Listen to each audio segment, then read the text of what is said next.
Dia tidur ke dalam lubang tanah. Menggali tanah untuk mengubur dirinya sendiri. Sampai tanah menutupi mulut dan hidungnya. Saat kehilangan napas, dia ingat saat ayahnya membelikan baju baru dan kue besar untuknya secara tidak biasanya. Bersandar di pundak ayahnya, dia merasa sangat hangat. Keesokan harinya, ayahnya berkata mau membawanya berlibur. Tidak disangka tujuannya adalah sebuah panti asuhan Katolik. Bibi membawanya ke kelas. Dia tiba-tiba teringat sesuatu dan pergi keluar. Tetapi ayahnya sudah pergi, dan hanya meninggalkan sebuah kue. Dia menebak bahwa ayahnya telah membuangnya. Apakah karena dia telah tidak sengaja melukai adik lelakinya dengan peniti? Ibu tiri dan ayahnya menyalahkannya. Tetapi dia benar-benar tidak sengaja. Dia tidak bisa menerima hal ini. Bersembunyi di rerumputan panti asuhan. Setelah anak-anak selesai makan kue, menusuknya dengan menggunakan tongkat, Bibi mengusir anak-anak itu. Memanggilnya untuk keluar makan. Dia tetap tidak bergerak, sampai kelaparan di tengah malam. Masuk ke dalam, tapi kemudian menyadari potongan kue terakhir sudah tidak ada. Akhirnya tidak bisa menahan tangis. Waktu sarapan, dia melempar mangkoknya ke lantai. Bibi menyuruhnya untuk membersihkannya. Seorang anak yang berumur sedikit lebih besar datang menghiburnya. Dan membantunya bersih-bersih. Dia menemui kepala panti asuhan. Berkata bahwa dia bukan yatim piatu. Dia ingin menelepon ayahnya. Dia mau pulang. Tetapi kepala panti asuhan malah berkata tidak memiliki nomor telepon ayahnya. Lagi pula di sini memang tidak ada yatim piatu. Semuanya dikirim oleh orang tuanya. Dia tidak tahu harus bagaimana. Akhirnya mengumpulkan keberanian memanjat tembok untuk kabur.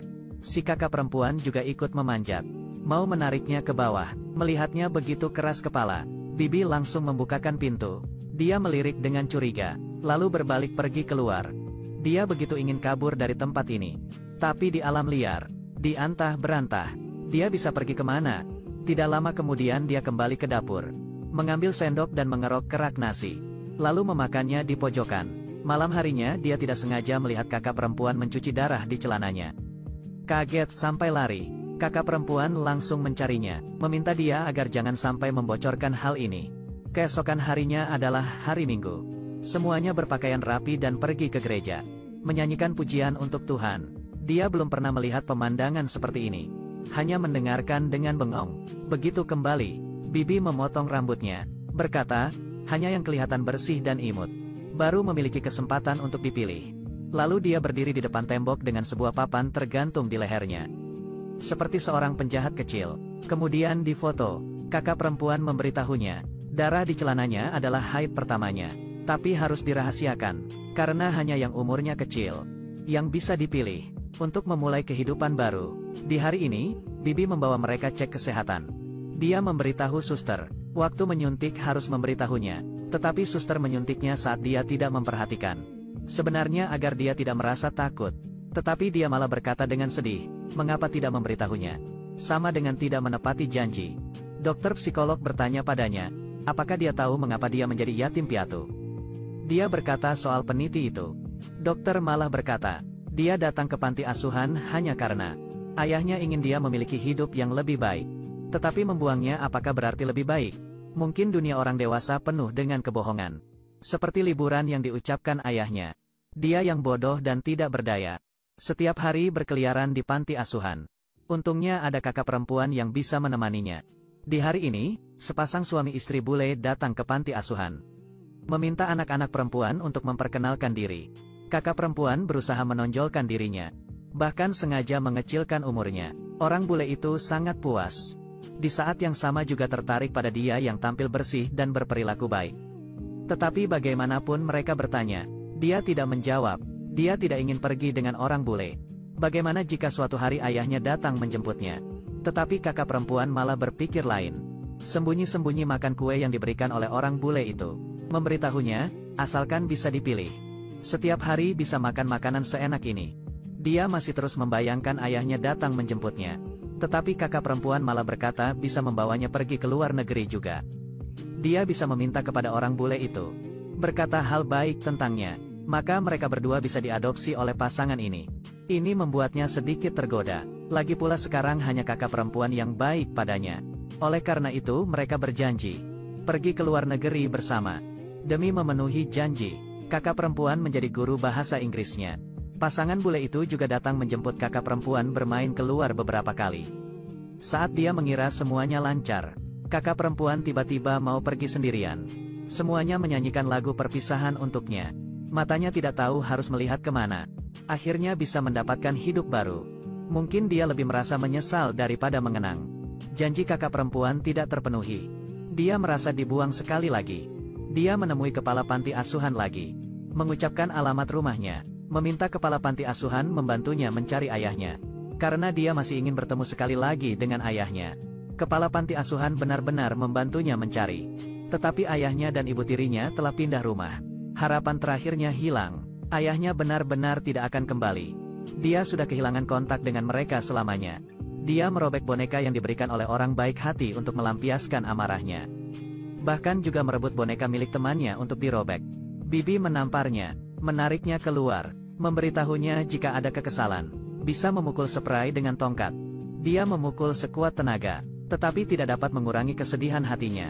Tiba hari pergi ke gereja lagi. Dia berpura-pura sakit agar bisa tinggal sendirian. Pergi ke halaman belakang sendirian. Menggali sebuah lubang dengan tangannya. Lalu berbaring masuk, mengubur dirinya dengan tanah, sampai ke wajahnya. Tanah memenuhi hidung, mulut, dan telinganya. Membuatnya tak bisa bernapas. Mau tidak mau membuka lagi tanahnya. Dia menyadari bunuh diri. Mungkin sedikit lebih sulit daripada memaksa hidup.